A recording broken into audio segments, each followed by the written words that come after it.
Assalamualaikum warahmatullahi wabarakatuh.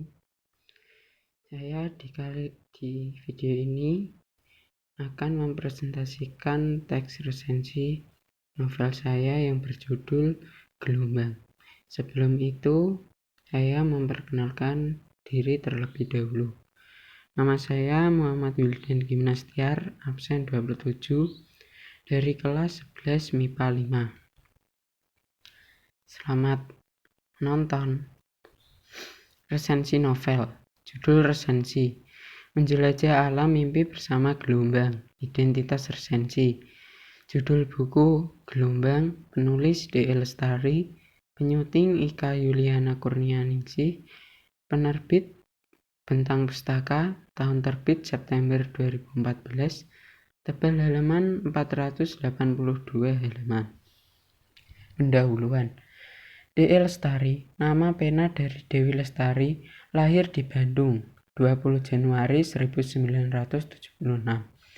Debut D.E. Lestari dalam kancah sastra dimulai pada tahun 2001 dengan episode pertama serial novel Supernova yang berjudul Kesatria Putri dan Bintang Jatuh. Disusul episode-episode selanjutnya, Akar pada 2002, Petir pada 2004, Partikel pada 2012, Gelombang pada 2014. Serial Supernova berhasil menjadi bestseller nasional dan membawa banyak kontribusi positif di dunia perbukuan Indonesia. Kiprahnya dalam dunia kepenulisan juga telah membawa D.E. Lestari ke berbagai ajang nasional dan internasional. Selain menulis buku dengan mengisi blog, D.E. juga aktif di dunia musik sebagai penyanyi dan penulis lagu. Ia tinggal bersama keluarga kecilnya di Tangerang Selatan. Dari dapur rumahnya, D.E. juga rajin berkarya resep makanannya yang diunggah di situs pribadinya. Isi resensi. Buku ini bercerita Thomas Alva Edison alias Edison, seorang anak yang tinggal di Cianjur, Mula-Mula, Sumatera Utara. Pada suatu malam, warga desa mengadakan upacara gondang atau musik sambil Batak yang dipadukan dengan tari tortor untuk memanggil arwah Raja Uti. Di tengah-tengah upacara, Ikon yang di kamar tiba-tiba datang sosok tamu yang disebut si Jaga Portibi. Makhluk ini yang menyebabkan mimpi buruk yang menghantui Ikon di setiap malam berikutnya. Karena ketua desa bernama Ompu Tonggu Urat yang ditangkap karena menemukan rahasia ini, ia mengangkat Ikon menjadi muridnya dan memberi batu yang berfungsi untuk melindungi dari si Jaga Portibi. Tak lama berselang, muncul pula Roger Panghutur, adik Ompu Tonggu Urat, yang mengambil batu pelindung Ikon. Ompu Tonggu Urat dan Ikon kemudian berangkat menuju Roger Panghutur untuk mengambil kembali batu tersebut. Di tengah danau, Ompu Tonggu gagal membunuh Ikon, namun ia malah jatuh gagal dan tenggelam ke danau. Ikon bertemu dengan Roger Panghutur mengembalikan batu pelindung Ikon. Mulai saat itu, Ikon jarang tidur, karena setiap kali Ikon tertidur, ia selalu memperbaiki mimpi buruk yang dapat membunuhnya.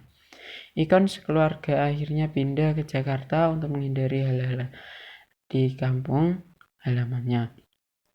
Sampai Jakarta, Ikon menerima tawaran untuk berangkat ke Amerika. Tanpa berpikir panjang, Ikon menerima tawaran tersebut dan berangkat ke Hoboken, Amerika. Sebagai imigran gelap, sesampainya di Amerika, Ikon bertemu bersama Troy dan Carlos. Mereka belajar bersama-sama dengan giat untuk masuk ke Cornell University.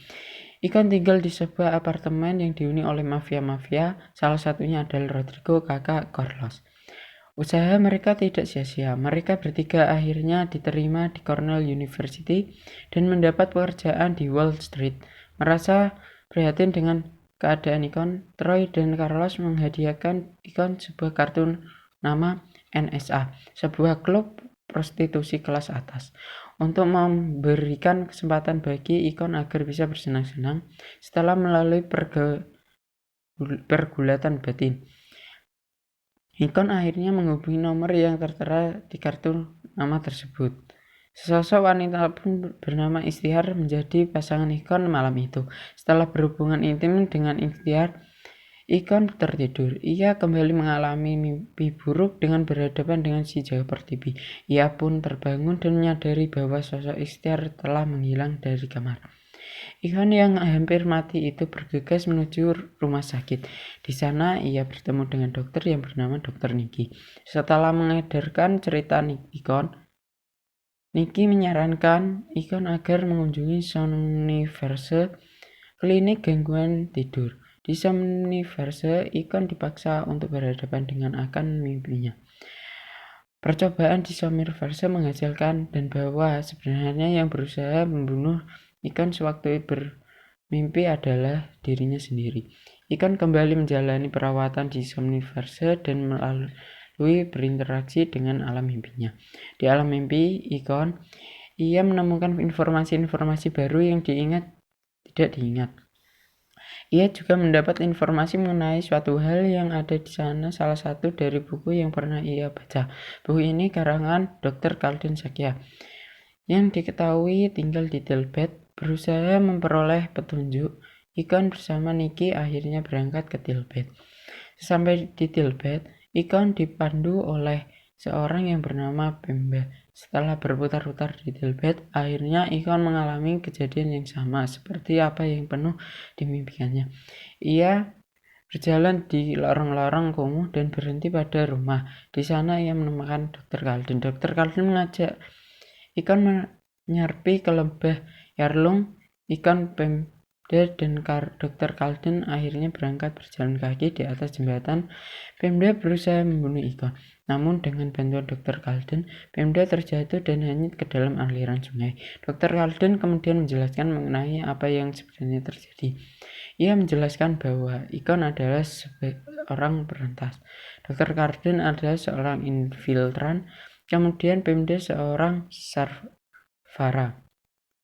Infiltran bertugas membantu peretas menyembunyikan kembali memorinya yang hilang.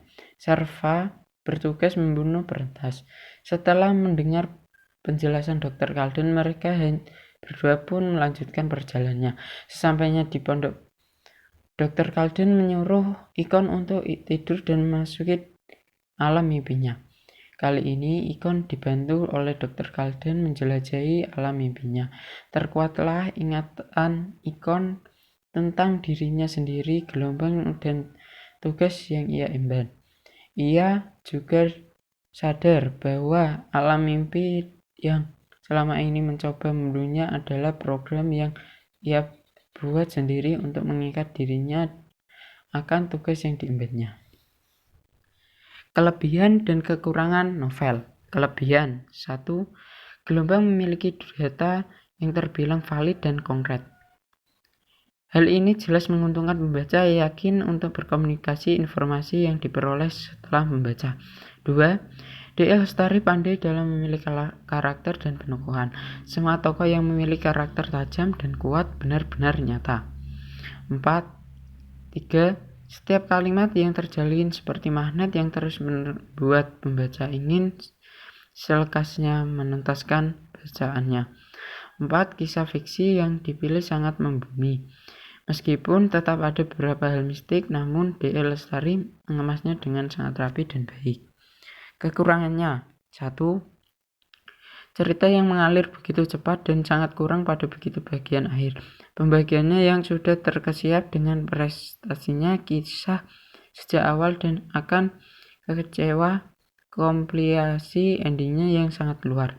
2. D.L. Lestari kurang suka melihat keinginan pada serialnya. Memang harus menghargai setiap seri memiliki sisi misteriusnya yang masing-masing. Namun selalu ada mendukung tokoh utama dan karakternya, yaitu selalu memang dengan kejeniusan. Hal ini tentu membosankan. Penutupan. Sebagai serial novel supernova episode, Gelombang sangat layak untuk dijadikan bahan bacaan yang bermutu dan mendidik, menempatkan gelombang pada pilihan teratas. Beberapa kekurangan mungkin menyebabkan ketidaknyamanan. Gelombang besar novel yang menginspirasi dan sangat layak disebut bestseller. Oleh karena itu, saya unduh untuk meluangkan waktu untuk menikmati novel ini. Sekian dari presentasi saya. Jika ada salah-salah kata, mohon dimaafkan. Wassalamualaikum warahmatullahi wabarakatuh.